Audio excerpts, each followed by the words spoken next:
Richest man in Babylon. So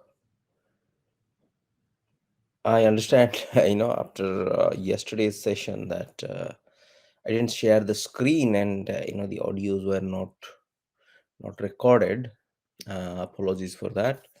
And let me make sure that we are getting the audio today, and we will start One it. of thee desireth, an income that continueth to come whether thou work or travel. Great income I have acquired, so great that I am called a very rich man. My loans to Agar were my first training in profitable investment. Gaining wisdom from this experience, I extended my loans and investments as my capital increased.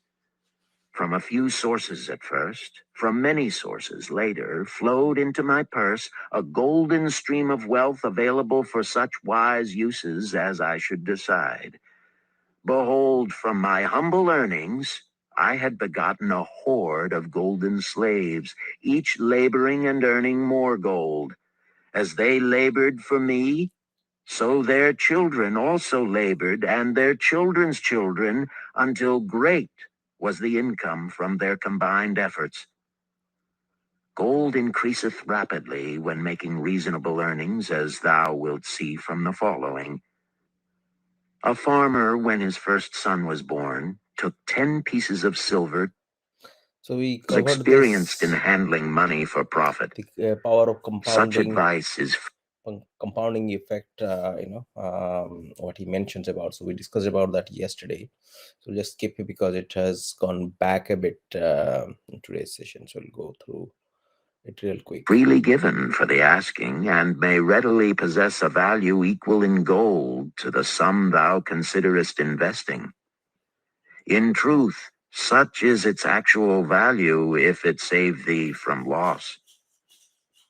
This, then, is the fourth cure for a lean purse, and of great importance if it prevent thy purse from being emptied once it has become well filled.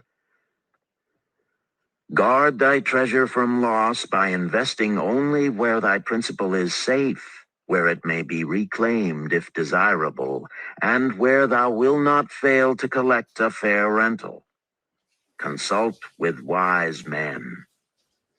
Secure the advice of those experienced in the profitable handling of gold. Let their wisdom protect thy treasure from unsafe investments. I think we discussed about this as well, that make sure that you seek the advice from the people who are experienced in the field. May be purchased at sums most reasonable. Also, I say to you, my students, that the money lenders gladly consider the desires of men who seek homes and land for their families. Readily may thou borrow to pay the brickmaker and the builder for such commendable purposes, if thou can show a reasonable portion of the necessary sum which thou thyself hast provided for the purpose. Then when the house be built, thou canst pay the money lender with the same regularity as thou didst pay the landlord, because each payment will reduce thy indebtedness to the money lender. A few years will satisfy his loan. Then will thy heart be glad, because thou wilt own in thy own right a valuable property, and thy only cost will be the king's taxes. Also wilt thy good wife go more often to the river to wash thy... So this is about the investment in property, and you can get a loan. Happily someone can lend you the money. That's about the housing loan, or the mortgage, what we in modern days we talk about. That's, he says that you should own your own home.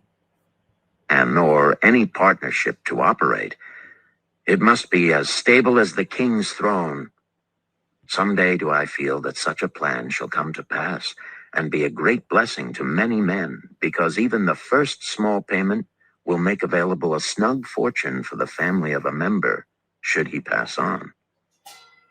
But because So this is about inheritance. It talks about building a solid pipeline so that if you are not there, and the income should be, your family members should be able to sustain and survive. we live in our own day, a proper and commendable desire. Preceding accomplishment must be desire. Thy desires must be strong and definite. General desires are but weak longings. For a man to wish to be rich is of little purpose. For a man to desire 5 pieces of gold is a tangible desire which he can press to fulfillment. After he has backed his desire for 5 pieces of gold with strength of purpose to secure it, next, he can find similar ways to obtain 10 pieces, and then 20 pieces, and later 1,000 pieces, and behold, he has become wealthy. In learning to secure his one definite small desire, he hath trained himself to secure a larger one. This is the process by which wealth is accumulated, first in small sums, then in larger ones as a man learns and becomes more capable. Desires must be simple and definite. They defeat their own purpose should they be too many, too confusing, or beyond a man's training to accomplish. As a man perfecteth himself in his calling, even so doth his ability to earn increase. In those days when I was a humble scribe carving upon the clay for a few coppers each day, I observed that other workers did more than I and were paid more. Therefore That did is I about perfection, in acquiring new skill sets and perfecting your own trade. So adding value to yourself, it talks about that as well. So whatever you are doing, make sure that you learn more so that you earn more. I do urge for all men who desire wealth. There is more gold in Babylon, my students, than thou dreamest of. Luck that we may discover ways it can be enticed to one. A most interesting subject has been offered, Arcad commented. One most worthy of our discussion. To some men, good luck bespeaks but a chance happening that, like an accident, may befall one without purpose or reason. Others do believe that the instigator of all good fortune. So talking about the goddess of good luck.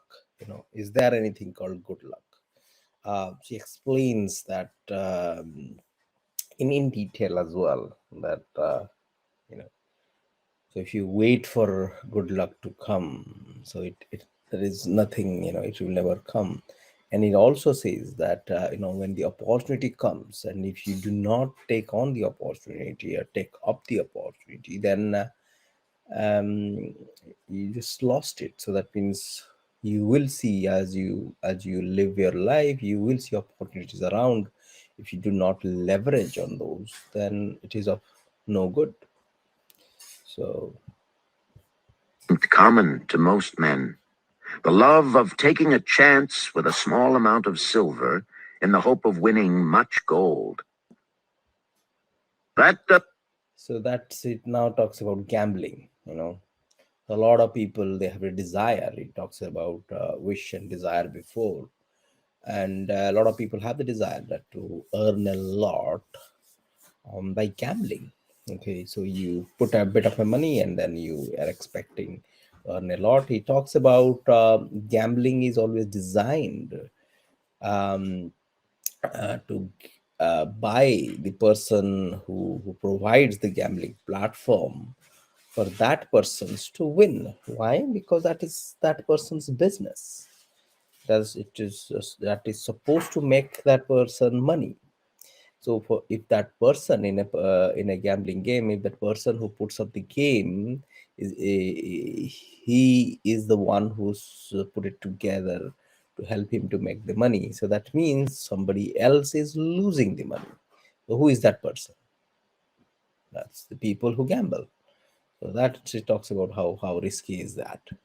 Doth remind me of the races but yesterday, called out another listener. If the goddess frequents the gaming tables, certainly she does not overlook the races where the gilded chariots and the foaming horses offer far more excitement. Tell us honestly, Arcad, did she whisper to you to place your bet upon those gray horses from Nineveh yesterday? And value to those who are thus lucky. Among my acquaintances are many of the successful men of Babylon, yet among them I am unable to name a single one who started his success from such a source. You who are gathered here tonight know many more of our substantial citizens. To me, it would be of much interest to learn how many of our successful citizens can credit the gaming tables with their start to success. Suppose each of you tell of those you know. What say you? After a prolonged silence, a wag ventured, "Wouldst thy inquiry include the gamekeepers?" "If you think of no one else," Arcad responded. "If not one of you can think of anyone else, then how about yourselves? Are there any consistent winners with us who hesitate to advise such a source for their incomes?" His challenge was answered by a series of groans from the rear, taken up and spread amid much laughter. "It would seem we are not seeking good luck in such places as the goddess frequents," he continued. "Therefore, let us explore other fields. We have not found it in picking up lost wallets, neither have we found it haunting the gaming tables. As to the races, I must confess to have lost far more coins there than I have ever won. Now, suppose we consider our trades and businesses. Is it not natural, if we conclude a profitable transaction, to consider it not good luck, but a just reward for our efforts?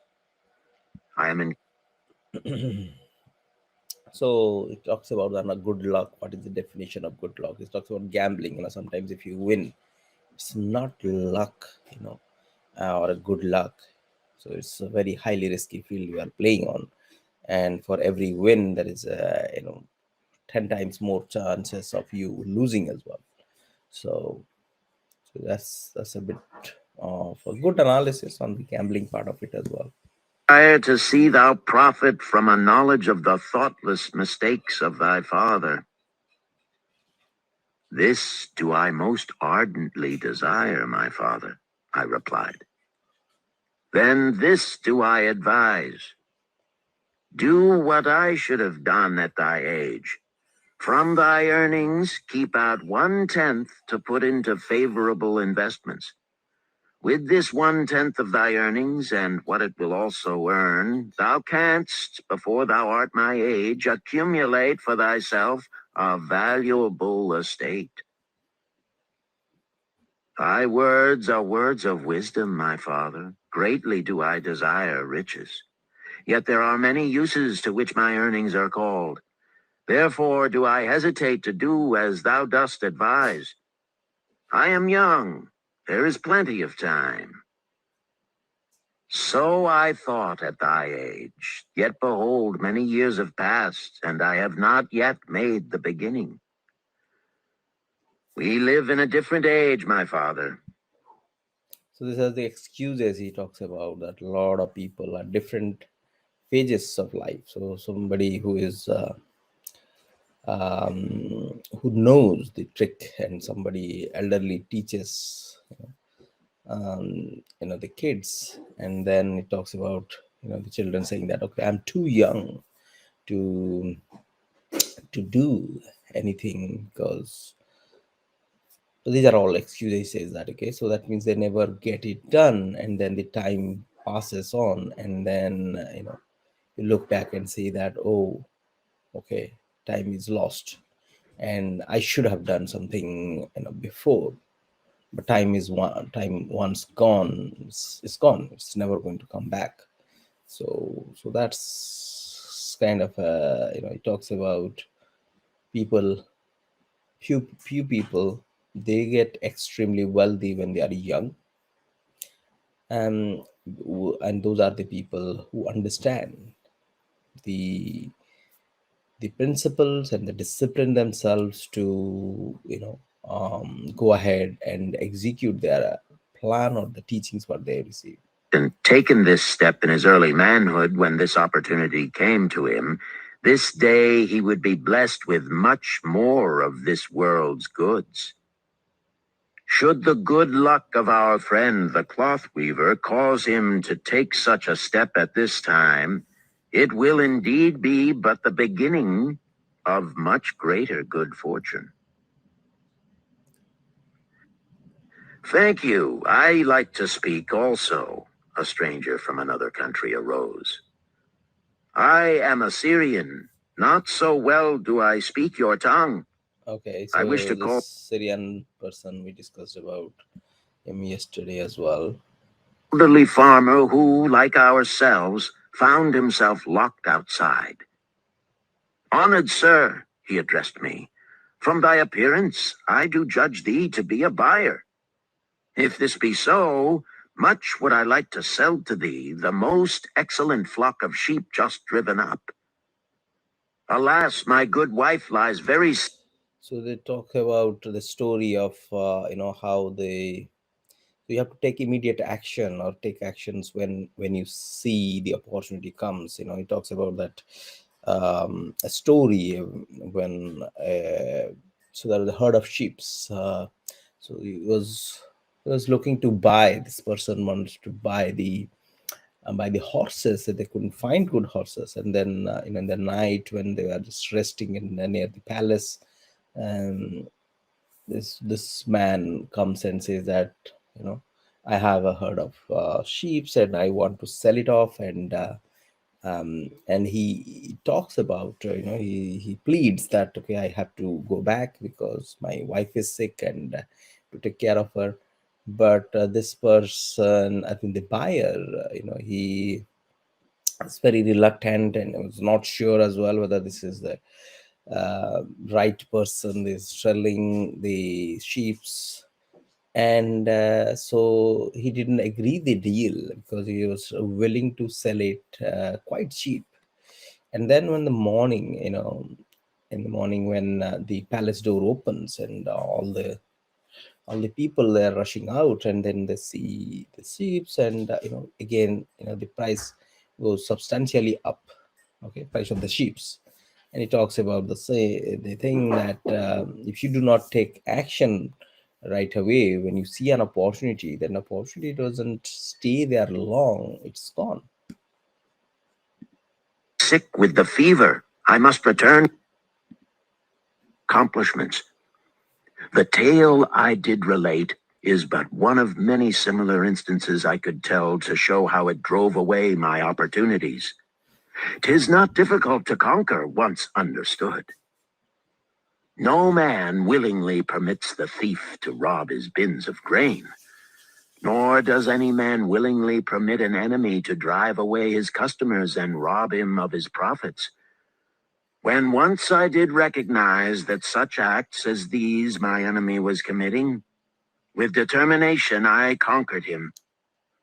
So must every man master his own spirit of procrastination before he can expect to share in the rich treasures of Babylon. What sayest, Arcad? Because thou art the richest man in Babylon, many do proclaim thee to be the luckiest. Dost agree with me that no man can arrive at a full measure of success until he hath completely crushed the spirit of procrastination within him? It is even as thou sayest, Arcad admitted. During my long life, I have watched generation following generation, marching forward along those avenues of trade, science, and learning that lead to success in life. Opportunities came to all these men. Some grasped theirs and moved steadily to the gratification of their deepest desires. But the majority hesitated, faltered and fell behind. Arcad turned to the cloth weaver. Thou didst suggest that we debate good luck. Let us hear what thou now thinkest upon the subject. I do see good luck in a different light. I had thought of it as something most desirable that might happen to a man without effort upon his part. Now I do realize such happenings are not the sort of thing one may attract to himself. From our discussion, have I learned that to attract good luck to oneself, it is necessary to take advantage of opportunities. Therefore, in the future, I shall endeavor to make the best of such opportunities as do come to me. Thou hast well grasped the truths brought forth in our discussion, Arcad replied. Good luck, we do find, often follows opportunity, but seldom comes otherwise. Our merchant friend would have found great good luck had he accepted the opportunity the good goddess did present to him. Our friend the buyer likewise would have enjoyed good luck had he completed the purchase of the flock and sold at such a handsome profit. We did pursue this discussion to find a means by which good luck could be enticed to us. I feel that we have found the way. Both the tales did illustrate how good luck follows opportunity. Herein lies a truth that many similar tales of good luck, won or lost, could not change.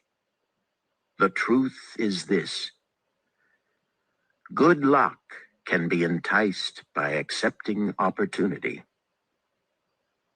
Those eager to grasp opportunities for their betterment do attract the interest of the good goddess. She is ever anxious to aid those who please her. Men of action please her best. Action will lead thee forward to the successes thou dost desire.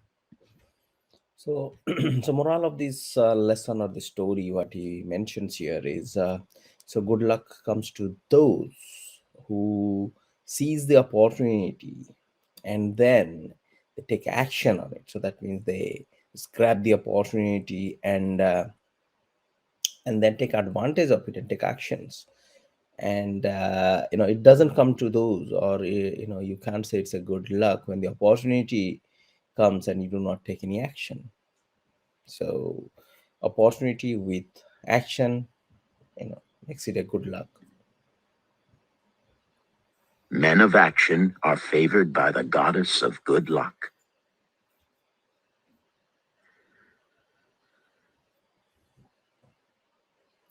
Chapter 5. The 5 Laws of Gold. Okay, so the next chapter is five laws of gold. So we will cover that next tomorrow. So yeah, we'll continue our discussion and hope it added value. Thank you all. We will continue with The Richest Man in Babylon. It's an amazing book, for all of us to